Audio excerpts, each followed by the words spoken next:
Entre 500 et 800 patients décèdent chaque année en France, faute d'avoir pu bénéficier d'un don d'organes. Même si le nombre de donneurs augmente chaque année, il est largement insuffisant pour couvrir les besoins.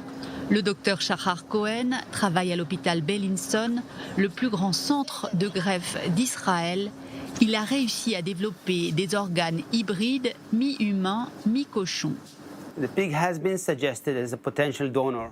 Le cochon a déjà été suggéré à de nombreuses reprises comme une potentielle source d'organes, mais toutes les tentatives de greffe ont échoué à cause d'un rejet aigu.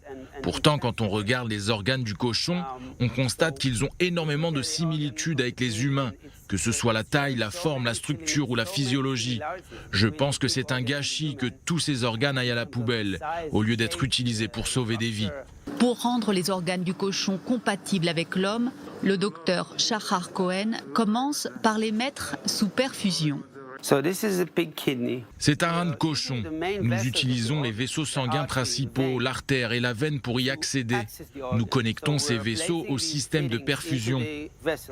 Le facteur principal de rejet est la couche interne des vaisseaux sanguins, donc nous les remplaçons par des cellules humaines. Nous utilisons ce système pour enlever cette couche interne, puis nous injectons des cellules humaines pour la reconstruire.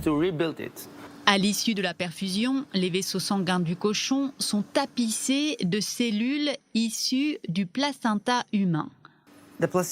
Le placenta est très accessible. Il peut être obtenu de façon sûre et non invasive en large quantité. Et le plus important, c'est que les cellules du placenta ont cette faculté unique de rendre plus tolérant le système immunitaire, ce qui n'est pas étonnant quand on sait le rôle que joue le placenta pendant la grossesse.